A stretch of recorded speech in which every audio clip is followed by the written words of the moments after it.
exceeded my expectations a while ago. They wondering why Dizzy the one that's always smiling for. I listen a lot and look at everything I done accomplished, man. Still my baby girl and son is the main thing that I value most. What's up, closers and entrepreneurs? This is Tryson Jones coming at you. It is Saturday, not Friday. Again, been slacking a little bit.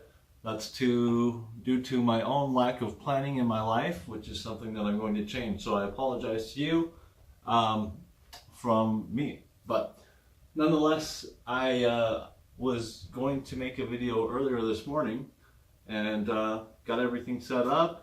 You know, had an idea in my head and, you know, just had a block when it came to presenting what I was trying to present. So I figured I'd better wait for something that maybe was a little more insightful or, you know, got me a little more excited, but that I felt like would deliver more value ultimately was the problem. So I went to work and, you know, through the day, I identified something that I think can be valuable to you.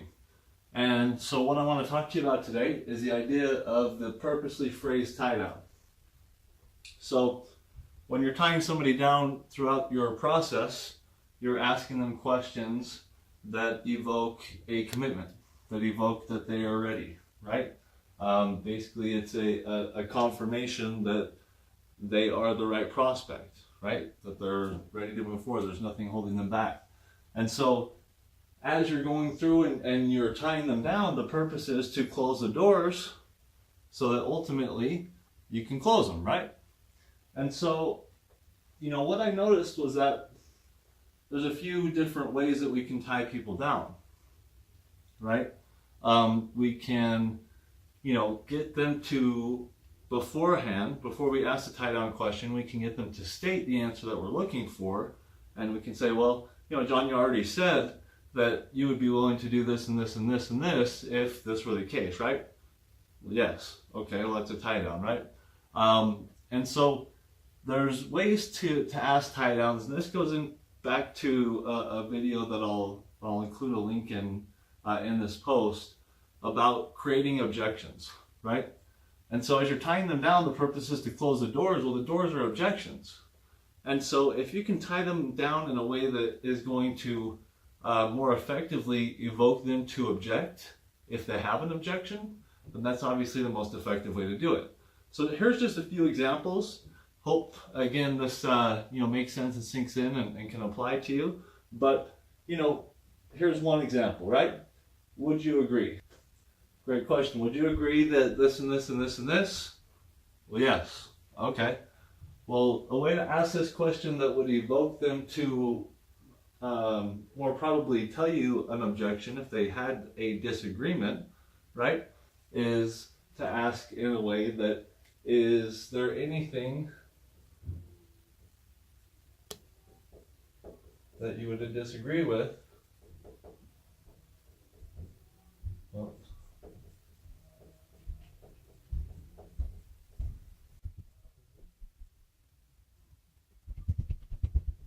right? Is there anything you would disagree with when it comes to this and this and this and this? Well, you know, I'm not quite sure, I don't quite understand how this works, right? Oh, well, that could be a possible objection down the road, right? This is one that I just barely used and one I use all the time.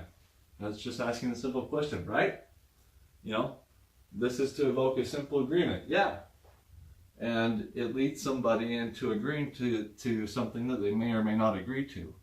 So rather than leading them down that path and saying, right, say, would you disagree with that? Well, again, you know, this doesn't quite jive with me. That's not how I was raised. This doesn't make sense. Again, there could be an objection that could cost you the close, right? There I go again. Would you disagree? Okay, I gotta start practicing that one. Anyways, does that make sense? Is there anything about this that doesn't make sense?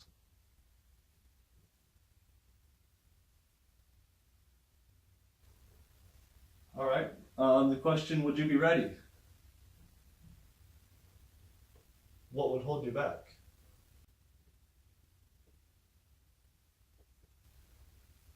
Is there anything holding you back? Okay. I guess that would be the same answer, right? Would you be ready? You know, we could come up with another one for that one is, if I was ready to deliver the services today, is there anything that would stop you from moving forward? Right?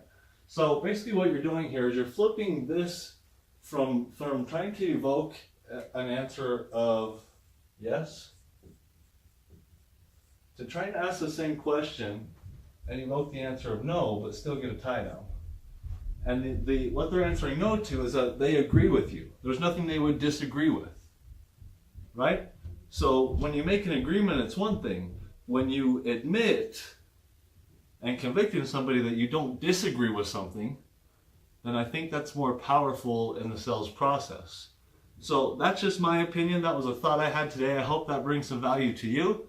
Again, I apologize for my inconsistency. As I said, I've had a rough few months, as I'm sure we all have, but it's affected my habits and that's affected my performance and my discipline in a lot of areas. And you know, something that I am not going to let continue happen. So we'll be seeing you consistently here from now on, every Friday and a few times a week. Plan on seeing some more blog posts, and share this, like this, comment on this, and you know, again, share it with anybody who you think it might bring value to you. Follow me, sellerbesoldblog.wordpress.com, facebook.com/hustlersnonanonymous with one N in anonymous. God bless America. Despite all the barriers, if you do whatever you do every day, you can get it. I did it.